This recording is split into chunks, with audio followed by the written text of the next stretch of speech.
ఎప్పుడూ నమస్కరించవలసిన వాడు ఎవరు అంటే విఘ్నేశ్వరుడు. ఎప్పుడో ఒకసారి కాదు, అసలు అస్తమానం ఓసారి ఆయన్ని తెలుసుకుని నమస్కారం చేస్తూ ఉండాలి.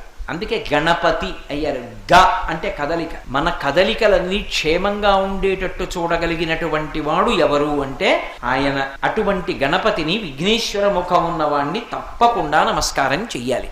అది ఆ శ్లోకం యొక్క విశేషం. అయితే నేను మీకు ఒక్క విషయాన్ని ఇవాళ ప్రత్యేకంగా చెప్పాలి అని అనుకుంటున్నాను. శమంతకోపాఖ్యానము అని చెప్పి ఒక కథ వింటుంటాం.